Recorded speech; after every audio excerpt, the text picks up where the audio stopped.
సుమన్ టీవీలో మీ business promotions కోసం ఈ కింది నెంబర్ను సంప్రదించగలరు.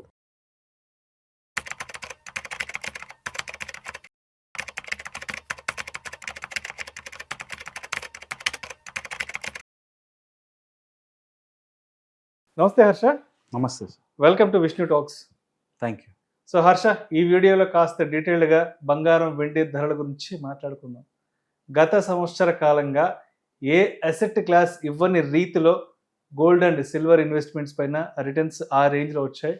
ఆల్మోస్ట్ గోల్డ్ సిల్వర్ కలిపి 50% మేర రిటర్న్స్ ఇవ్వడం జరిగింది ఈ సంవత్సర కాలంలో. సో ఎందుకంటారు బంగారం వెండి ధరలు ఇంతలా పెరుగుతున్నాయి అండ్ వేరే ఏ ఇతర అసెట్ క్లాసెస్ ఇవ్వనంత రిటర్న్స్ బంగారం వెండి ఎందుకు ఇస్తున్నాయంటారు అసలు? Correct sir. లాస్ట్ 1 yearలో మీరు చూసినట్లయితే గోల్డ్ సిల్వరే మ్యాక్సిమం రిటర్న్స్ ఇచ్చిన asset class. But overall asset classes మనం ఒకసారి చూస్తే ఏముంటాయి, మేజర్గా ఉండేది 3 segments. ఒకటి వచ్చి మీ ఈక్విటీస్, స్టాక్ మార్కెట్ ఏదైతే ఉంటాయో. రెండోది వచ్చి కమోడిటీస్, మన గోల్డ్ సిల్వర్ కాపర్ ఇవన్నీ కమోడిటీస్ అంటాం. మూడవది వచ్చి మన రియల్ ఎస్టేట్, అది మనకు బాగా తెలుసు. బట్ ఈ రెండింటి గురించి చాలా కన్ఫ్యూజన్స్ ఉంటాయి. ఈక్విటీస్ వర్సెస్ గోల్డ్ ఒకసారి డిఫరెన్స్ చూద్దాం. ఈక్విటీ అంటే ఏంటి, మనం బేసిక్గా ఒక కంపెనీలో ఒక స్టాక్ షేర్ కొంటున్నాం, వాటా కలిగి ఉండడం అంతే. బేసికల్గా మనం ఒక బిజినెస్నే కొంటున్నాం. ఆ కంపెనీ అంటే ఏంటి, అదొక బిజినెస్ చేస్తుంది. ఆ బిజినెస్లో కొంత వాటా మనం కొంటున్నాం. ఆ బిజినెస్ చేసేది ఏంటి, ఎంతోమంది రోజు వచ్చి చాలా కష్టపడి కొత్త ఒక సబ్ కంపెనీ అనుకోండి, ఒక సబ్ ప్రొడ్యూస్ చేస్తారు, రైట్? వాళ్ళు పెట్టిన కష్టం నుంచి ఆ సబ్బు బయట మార్కెట్లోకి వచ్చి వాళ్ళు ఎంతైతే ఖర్చు పెట్టారో అది తయారు చేయడానికి, దానికి కొంత లాభం అనేది యాడ్ చేసి మార్కెట్లో ఒక రేటుకి అమ్ముతారు. గోల్డ్ అదేవిధంగా మీరు చూసుకున్నట్లయితే గోల్డ్ ఏం చేస్తున్నాం, సౌత్ ఆఫ్రికాలో ఎక్కడో భూమిలో ఉండే గోల్డ్ని బయటకు తవ్వి అక్కడి నుంచి తీసుకొచ్చి కొనుక్కొని ఇక్కడ తీసుకొచ్చి మన లాకర్లో పెడతాం.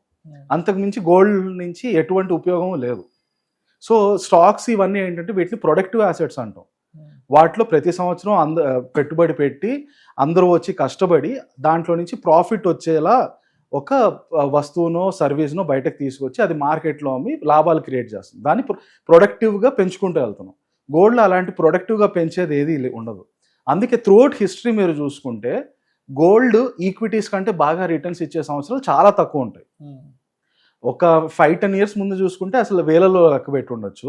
గత 5 yearsలో కనుక 5 yearsలో మాత్రం గోల్డ్ ఈక్విటీస్ని రెగ్యులర్గా అవుట్ పెర్ఫామ్ చేసింది.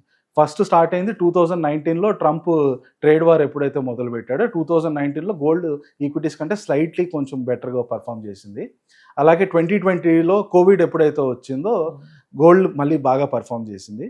23, 24, 25 రష్యా ఉక్రెయిన్ యుద్ధం ఎప్పుడైతే మొదలైందో అప్పుడు అమెరికా రష్యా దగ్గర ఉండే $ని ఫ్రీజ్ చేయడం అనడంతో ప్రపంచంలో ఉన్న సెంట్రల్ బ్యాంక్స్ అంతా కూడా డాలర్స్ నుంచి గోల్డ్కి వెళ్ళడం వల్ల గోల్డ్ మళ్ళీ పర్ఫామ్ చేయడం మొదలుపెట్టింది. ఇప్పుడు మీరు ఇక్కడ చూస్తే ఎప్పుడైతే ప్రపంచంలో ఎటువంటి సంక్షోభం, అన్సర్టెనిటీ ఇవి క్రియేట్ అయితే అప్పుడు మాత్రం గోల్డ్ మిగతా అసెట్ క్లాస్ కంటే బాగా పర్ఫామ్ చేస్తుంది. ఈ సంవత్సరాలు తీసేస్తే మిగతా టైంలో ఎప్పుడు కూడా మీకు గోల్డ్ అంత రిటర్న్స్ రావు. సో ఇప్పుడు కూడా ఉన్న ప్రస్తుత సంక్షోభం ఏంటి, డాలర్ అందరినీ చాలా ఇబ్బంది పెడుతుంది. ఎందుకంటే ట్రంప్ పొద్దున్న లేసి ఒక పాలసీ అంటాడు, ఈవినింగ్ ఇంకో పాలసీ అనడం వల్ల డాలర్ మీద ఉన్న ట్రస్ట్ అనేది అందరికీ తగ్గిపోతుంది. అందువల్ల అందరూ డాలర్స్ తగ్గించేసుకొని ఆ డబ్బుల్ని గోల్డ్లో పెట్టాలనుకుంటున్నారు. కాబట్టి కేవలం గోల్డ్కి డిమాండ్ పెరగడం, రైట్? గోల్డ్ పెద్ద ప్రొడక్టివ్ అసెట్ ఏం కాదు ఈక్విటీస్తో పోలిస్తే. ఈక్విటీస్ అంటే ఏంటి, మీకు స్టాక్స్లో ఫ్యూచర్లో ఇది ఎంత లాభాలు తెస్తాయి, ఎంత ప్రాఫిట్స్ పెరుగుతాయి అన్న దాని మీద నేను ఒక అంచనా వేసి ఈక్విటీస్ని కొనొచ్చు. గోల్డ్కి అలాంటి అంచనా ఏమి ఉండదు. గోల్డ్కి సడన్గా ఎప్పుడూ లేనటువంటి డిమాండ్ గత 3 ఏళ్లలో సెంట్రల్ బ్యాంక్స్ వల్ల క్రియేట్ అయింది. సెంట్రల్ బ్యాంక్స్ వల్ల ఎందుకు అంటే సెంట్రల్ బ్యాంక్స్ కొన్ని లక్షల కోట్లు ఇన్వెస్ట్ చేస్తారు ఒకవేళ కొనాలంటే. అంత పెద్ద డబ్బు గోల్డ్ వెనకాల రావడం, అంత పెద్ద డబ్బుతో గోల్డ్ కొనాలని చూస్తున్నారు కాబట్టి డిమాండ్ బాగా పెరిగిపోయి గోల్డ్ మనకి లాస్ట్ 1 to 2 yearsగా డెఫినెట్గా మీరు చెప్పినట్టు 50% అలాంటి రిటర్న్స్ వచ్చాయి. బట్ ఇది ఎప్పటికీ జరగదు ఇలా. సెంట్రల్ బ్యాంక్స్ ఒక స్టేజ్ వచ్చాక గోల్డ్ కొనడం ఆపేస్తారు. సెంట్రల్ బ్యాంక్స్ ఎప్పటికీ కొంటూ వెళ్ళరు. ఓన్లీ ప్రస్తుతం అందరికంటే ఎక్కువ ఇంపార్టెంట్ వచ్చి చైనీస్ సెంట్రల్ బ్యాంక్ దగ్గర 2500 tons ఉన్నాయి. యుఎస్ దగ్గర 8,000 tons ఆఫ్ గోల్డ్ ఉన్నాయి. చైనా వాళ్ళు ఆ 2500 tons కూడా ఇంకొంచెం లెవెల్ పెంచేలా తీసుకెళ్లడం కోసం చూస్తున్నారు. ఎందుకంటే అంత గోల్డ్ ఉన్నప్పుడు వాళ్ళ యువాన్, చైనీస్ కరెన్సీ ఏదైతే ఉందో దానికి కూడా విలువ పెరుగుతుంది కనుక అంత పెంచుకోవడానికి ఇంకా వాళ్ళు స్ట్రాంగ్గానే కొంటున్నారు ఇప్పటికి కూడా గోల్డ్ని. ఎప్పుడైతే వీళ్ళు ఇంత స్ట్రాంగ్గా కొంటున్నారో సెంట్రల్ బ్యాంక్స్, అప్పటి నుంచి గోల్డ్ పెరుగుతూ వచ్చింది. బట్ ఫర్ ఎవర్ ఇలాగే గోల్డ్ ఈక్విటీస్ కంటే ఎక్కువ రిటర్న్స్ అయితే ఇవ్వదు. ఎందుకంటే ఈక్విటీస్ ఒక ప్రొడక్టివ్ యాసెట్. అవి కన్సిస్టెంట్గా మార్కెట్లో ఉన్న మన రిసోర్సెస్ నుంచి ఒక మంచి లెవెల్కి తీసుకెళ్ళడం అంటే దానికి ప్రొడక్టివిటీ యాడ్ చేసి దానివల్ల ప్రాఫిట్స్ యాడ్ చేసి ఉన్న రిసోర్సెస్ని నెక్స్ట్ లెవెల్ తీసుకెళ్తూ ఉంటుంది. గోల్డ్ అలా కాదు. గోల్డ్ మీరు ఇప్పుడు ఒక 10 ఏళ్ల ముందు ఒక 10 grams కొన్నా ఈ రోజు కూడా అదే సేమ్ 10 grams. దాంట్లో పెద్ద మార్పు అనేది ఏమి ఉండదు. కనుక వెరీ లాంగ్ టర్మ్లో గోల్డ్ అంత రిటర్న్స్ ఇవ్వండి. బట్ షార్ట్ టర్మ్లో ప్రస్తుతానికి అయితే gold is definitely out performing everyone. And ఎవరు ఉన్న ప్రపంచంలో ఉన్న అనలిస్టులు అందరూ కూడా గోల్డ్ ఈ సంవత్సరం ఎండింగ్కి $3,850 టచ్ అవుతుంది అనుకున్నారు. బట్ ఈ రోజు ఆల్రెడీ $4,000 టచ్ చేసేసింది ఈ రోజుకి ఆల్రెడీ. సో ఆ $4,000 అనేది కూడా చాలా టెక్నికల్గా చూసుకుంటే, మీరు ఒకవేళ టెక్నికల్ అనాలిసిస్ ప్రకారం చూసుకున్నా చాలా స్ట్రాంగ్ రెసిస్టెన్స్ ఉండేది. దాన్ని సులువుగా దాటేసింది. అండ్ నెక్స్ట్ స్టాప్ గోల్డ్కి లార్జ్లీ అందరూ చూసేది ఏంటంటే $5,000 ఈజీగా రీచ్ అవుతుందన్న ఇదితోనే ఉన్నారు. కాబట్టి ఈక్విటీస్తో పోలిస్తే గత 1 to 2 yearsగా గోల్డ్ డెఫినెట్గా స్ట్రాంగ్ రిటర్న్స్ ఇచ్చాయి. But that will not be the case for ever. So Harsha, silver విషయానికి వస్తే నిన్న ఒక్కరోజే సిల్వర్ దాదాపు $7,000 పెరిగింది. ఒక్క నైట్ లోపల. ప్రస్తుతానికి 1,66,000 వద్ద ట్రేడ్ అవుతోంది సిల్వర్. అటు ఇటుగా ఇంకొక 30,000-35,000, ఇంకొక 32,000-33,000 పెరిగిందంటే ఆల్మోస్ట్ ఒక 2 లక్షలకు చేరుకుంటుంది సిల్వరు. బట్ ఎందుకంటారు ఇంత పెద్ద ఎత్తున సిల్వరు ధరలు పరుగులు తీస్తున్నాయి అసలు? కరెక్ట్ అండి. సో గోల్డ్కి మీకు సెంట్రల్ బ్యాంక్ స్ట్రాంగ్ బయింగ్ ఉండడం వల్ల అంత పెరుగుతుంది. బట్ సిల్వర్కి సెంట్రల్ బ్యాంక్స్ ఎవరు కూడా సిల్వర్ కొనాలని అంత ఇదిగా చూడట్లేదు. ఆల్సో మీరు ఇంకోటి అర్థం చేసుకోవాల్సింది ఏంటంటే గోల్డ్కి ఇండస్ట్రియల్లో యూజ్ ఏమి ఉండదు, కానీ సిల్వర్కి ఇండస్ట్రియల్లో చాలా యూజెస్ ఉంటాయి. ఎస్పెషలీ ఇప్పుడు వస్తున్న సన్ రైజ్ సెక్టర్స్ ఏవైతే ఉన్నాయో, ఎలక్ట్రిక్ వెహికల్స్ రిలేటెడ్ కానీ, మీకు గ్రీన్ ఎనర్జీ సెక్టర్ కానీ, సెమీకండక్టర్స్, ఈవెన్ సెమీకండక్టర్స్ ఏ రిలేటెడ్ వాటిలో కూడా సిల్వర్ యూజ్ వాడకం పెరుగుతోంది. కాబట్టి సిల్వర్కి ఆ రకంగా ఇండస్ట్రియల్ యూజ్ వస్తుంది. అయితే ఇక్కడ మీరు అర్థం చేసుకోవాల్సింది గోల్డ్ సిల్వర్ రెండు కూడా మంచి ర్యాలీ ఇస్తున్నాయి. కాకపోతే ఆ గోల్డ్ ర్యాలీ ఇవ్వడానికి వెనకాల స్ట్రాంగ్ సపోర్ట్ వచ్చి సెంట్రల్ బ్యాంక్స్ లక్షల కోట్లు పెట్టి గోల్డ్ కొన్నారు. కానీ అదే లక్షల కోట్లు పెట్టి వాళ్ళు సిల్వర్ అయితే కొనట్లేదు. సిల్వర్ పెరగడానికి రీటైలర్స్ వాళ్ళకి గోల్డ్ కొనే ఆప్షన్ లేదు కనుక, ఎందుకంటే అది అంత ఫాస్ట్గా పెరిగిపోవడం వల్ల వాళ్ళ చాలా మంది సిల్వర్ కొంటున్నారు ఒకటి. రెండోది ఇండస్ట్రియల్ యూజ్ వల్ల కూడా సిల్వర్ డిమాండ్ పెరిగింది. అయితే ఇక్కడ మీరు గుర్తుపెట్టుకోవాల్సింది ఏంటంటే గోల్డ్కి ఎప్పుడు కూడా డ్రాస్టిక్ సైకిల్స్ ఉండవు. మీకు స్టాక్ మార్కెట్లో సైకిల్స్ ఉంటాయి, పైకి వెళ్ళాక అమ్మడం, అది బాగా కింద పడడం, మళ్ళీ కిందకు వచ్చాక కొనడం, మళ్ళీ పైకి వెళ్ళడం, సైకిల్స్ ఉంటాయి. గోల్డ్లో మాత్రం మీకు అలాంటి సైకిల్స్ ఉండవు. ఎందుకు? ఈ సెంట్రల్ బ్యాంక్స్ ఎవరెవరైతే ఇన్ని లక్షల కోట్లు పెట్టి కొన్నారో వాళ్ళందరూ రేపు గోల్డ్ ప్రైస్ బాగా పెరిగాయి కదా అని మార్కెట్లోకి వచ్చి గోల్డ్ అమ్మేదంటూ ఏమి ఉండదు. సో గోల్డ్ కొనే వాళ్ళందరూ కూడా జనరల్గా ఈవెన్ మన ఇండియన్ సొసైటీలో కూడా గోల్డ్ కొంటారు కానీ ఊరికి అమ్మడం అయితే చేయరు, చాలా రేర్. ఒకవేళ వాళ్ళకి డబ్బులు అవసరం వచ్చినా దాన్ని తాకట్టు పెట్టి గోల్డ్ లోన్ తీసుకుంటారు తప్పితే గోల్డ్ మార్కెట్లో పూర్తిగా అమ్మేసి దాంట్లో నుంచి డబ్బులు తీసుకోవడం అనేది చాలా తక్కువ.